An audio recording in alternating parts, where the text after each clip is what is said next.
आप इस तरीके की हरकतें मत करो।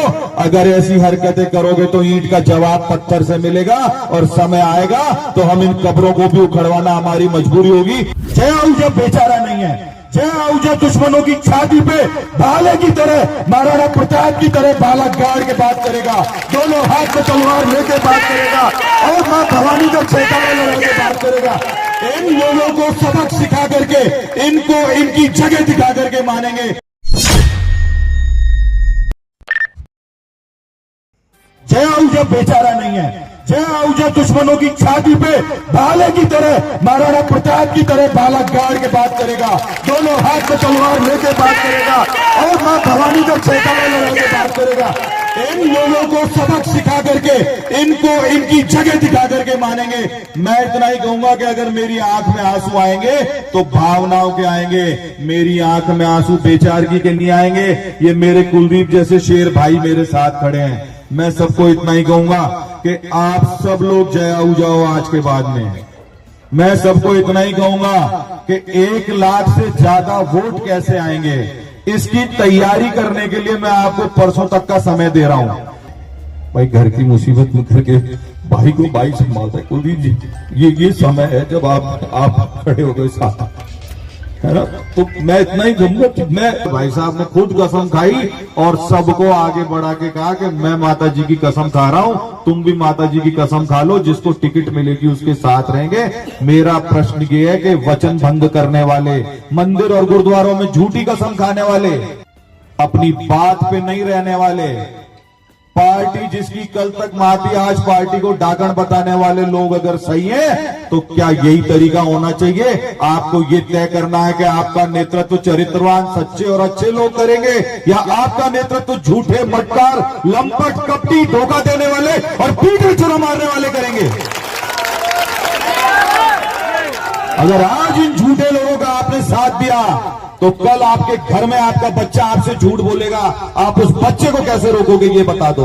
कल आपका बच्चा आपको धोखा देगा, आप उसको रोकोगे तो वो भी तो कहेगा कि पापा जिसने रोज झूठ बोला, रोज झूठी कसम खाई, जब तुम्हारा नेता ही वो है तो मुझे झूठ बोलने से कैसे रोक रहे हो? ये बात का निर्णय आज आप सबको लेना है। मेरी पीड़ा ये नहीं है कि टिकट किसको दे दिया, मेरी पीड़ा ये है कि जब मैं सहजपुर में जाता हूं और वहां पे सहजपुर में भाई जयपाल के बुलावे पे जाता हूं और वहां पे जाके कहता हूं आप सरकारी जमीनों पे कब्जा मत करो, आप गोचरे पे कब्जा मत करो, आप इस तरीके की हरकतें मत करो। अगर ऐसी हरकतें करोगे तो ईंट का जवाब पत्थर से मिलेगा और समय आएगा तो हम इन कब्रों को भी उखड़वाना हमारी मजबूरी होगी। तुम्हारे गांव में 3-3 कब्रिस्तान है, वहां ले जाके क्यों नहीं दफनाते? लेकिन नहीं, 2 घंटे बाद ही अगला पहुंच के कहता है कि बाहर से आगे लोग भाईचारा खराब करते हैं। अरे क्या हम अमेरिका से आए भाई? मेरे पुर के खैरथल में रहते थे। 1993 में आहूजा साहब ने रामगढ़ से पहला चुनाव लड़ा। जब तुमको मुंह धोने के लक्षण नहीं थे तब आहूजा साहब पहला चुनाव लड़ चुके थे और हम उनको पहला चुनाव लड़ा चुके थे। तो तुम बताओगे कौन कहाँ का है? आज तक वाराणसी वालों ने जब मोदी जी को ये नहीं कहा कि आप बाहर से आके चुनाव लड़ रहे हो, तो खैरथल का रहने वाला आदमी अगर अपनी पूरी जिंदगी रामगढ़ में लगा देता है तो क्या हम बाहर के? ये प्रश्न आपसे पूछता हूं मैं। हमारे एससी के लोग हैं, एक हमारे राय सिख समाज के लोग हैं और एक हमारे ओड राजपूत समाज के लोग हैं। मैं जहां भी गया मैंने हमेशा गांव में लोगों को कहा कि इन समाजों की स्थिति सुधारने के लिए हमको जी जान से परिश्रम करना पड़ेगा। भाई चैन सुख यही होगा। उसके घर का रास्ता बंद कर दिया था कोयडा करमाली में, हालात वो बना दिए कि नसरू प्रधान को जाके गेट उतरवाने पड़े, रास्ता खुलवाना पड़ा और सारी दुनिया को व्हाट्सएप पे फोटो भेजे कि भैया कल बुलडोजर मत भेजना, हमने गेट उखड़वा दिया है। अपने इलाके में मैं दसियों करीब 70 ऐसे केस आपको बता सकता हूं पिछले 10 महीने के मेरे कार्यकाल के, जिन 70 जमीनें एससी समाज की और बाकी अन्य हमारे प्रजापत समाज की, राजपूत समाज की, मैंने पुलिस के और प्रशासन के जरिए उनसे खाली करवा के उनको उनका कब्जा वापस दिलाया है, उनको उनका हक दिलाया। अपराध है अगर ये अपराध है तो जय आहूजा को टिकट नहीं मिलना चाहिए। अगर चैन सुख के घर का खोलना करमाली में रास्ता खुलवाना अपराध है तो जय आहूजा को टिकट नहीं मिलना चाहिए। अगर सरकारी जमीन पे जबरन कब्रिस्तान बनाने के प्रयास को रोकना अगर मैंने जिम्मेदारी करके उठाया ये जिम्मा, तो मेरे को टिकट नहीं मिलना चाहिए। अगर मैं आंख में आंख डाल के बात करने का हौसला रखता हूं और पार्टी में सिर्फ तरले खाने वाले और जूते चाटने वाले लोग ही चलेंगे तो मुझे टिकट बिल्कुल नहीं मिलना चाहिए। अब जिंदाबाद। एक भाई हमारे कह रहे थे कि मेरे दोनों बच्चे गुम हो गए थे। मैं उनको यही कहना चाहूंगा, मेरी भी तो बेटी है, मेरा भी तो बेटा है, चाहे हिंदू हो चाहे मुसलमान हो। मैं फिर कह रहा हूं, मैं कोई मेवों के व्यक्तिगत खिलाफ नहीं हूं। आज हमारे बिल्ला भैया बैठे हैं यहाँ पे, कैमासा में हमारे बूथ अध्यक्ष होते हैं, पूरा गांव इनके पीछे पड़ा रहता है। दूसरा, किसी के झगड़े में मर्डर हो गया, इनका नाम नामजद कर दिया।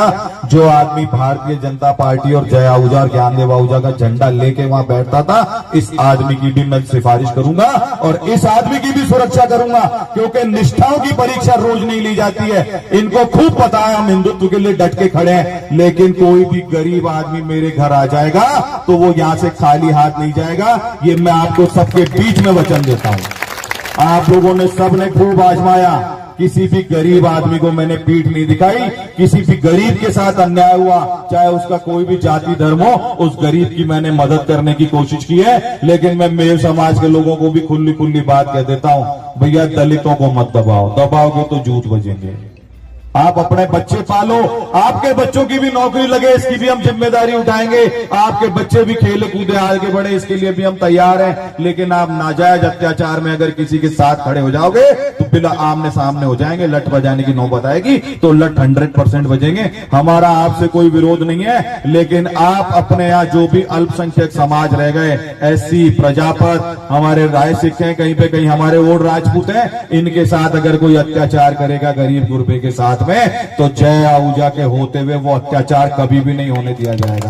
पार्टियां आती जाती रहेंगी, टिकट आते जाते रहेंगे, पर आपकी गर्दन हम ऐसे आदमी के हाथ में नहीं जाने देंगे जो जुबेर खान के पैसे से चुनाव लड़ा, जो वैचारिक रूप से पूरी तरह कॉम्प्रोमाइज है, जिसकी विचारधारा सीधे सीधे उनकी गोद में बैठ के चलती है। ऐसे आदमी को आप निरीह गरीब गुरबों की, हमारे एससी के लोगों की, हमारे प्रजापतों की, हमारे और राजपूतों की, हमारे गरीब राय सिखों की गर्दन ऐसे कपटियों के हाथ में चली जाए तो भैया एक बात बताओ, जब कांग्रेस का राज होगा, जब भी तुम्हारे पे अत्याचार होंगे और बीजेपी में ऐसे आदमी को कमान दे दी जाएगी, जब भी तुम्हारे पे अत्याचार होंगे, एक बात बताओ, ये लड़ाई लड़ेगा तो कौन लड़ेगा?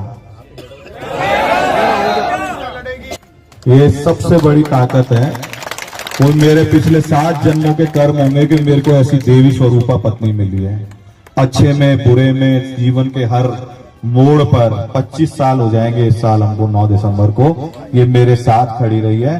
तो मेरे साथ तो साक्षात देवी माँ की ताकत चल रही है। हमारी बहनें बैठी हैं यहाँ पे, हमारी माताएं बैठी हैं। ये रजनी दीदी तो सुबह सुबह ही आ गई थी रसगढ़ से कि भैया आप चिंता मत करो, जिसके साथ मातृ शक्ति हो, जिसके साथ युवा शक्ति हो, जिसके सिर पे बड़े बुजुर्गों का आशीर्वाद हो, आप ये मान के चलो कि मेरी पीठ में जितने खंजर मारे गए थे 2023 के चुनाव में, रक्त बहता रहा और मैं हंसता रहा, खून रिश्ता रहा और मैं आपके सामने इनकी आंख में आंख डाल के खड़ा रहा। आप ही बता दो, मेरी जगह कोई और आदमी होता तो एक दिन भी यहां रुकता क्या? मैंने किसी से शिकायत नहीं की, मैंने किसी को गलत नहीं बोला, मैंने किसी को ये नहीं कहा कि तुमने मुझे वोट नहीं दिए, क्योंकि एक सुनियोजित प्रोपेगेंडा हमारे खिलाफ फैलाया गया था कि ये तो 24 घंटे बाद यहां मिलेगा नहीं। लेकिन जो ये कह रहे थे वो 24 घंटे भी किसी को नहीं मिले, और मैं 24 घंटे तुमको मिला कि नहीं मिला बताओ? अगर मेरी आंख में आंसू आएंगे तो आप लोगों के लिए आएंगे। मैं आपको एक ही बात कह सकता हूं, मैं वचन का पक्का आदमी हूं, कभी किसी को धोखा नहीं देता। जो कहूंगा गर्दन कट जाएगी पर वो बात जरूर निभाऊंगा। हमने आज तक भी अपने वचनों का पालन करने का प्रयास किया है। आप सब लोगों से मैं इतना ही कहना चाहूंगा कि आप सब लोग छोटी सी सूचना पे इतनी बड़ी संख्या में यहाँ पधारे हैं, इसके लिए मैं दोबारा दोनों हाथ जोड़ के आप सबका धन्यवाद देता हूं।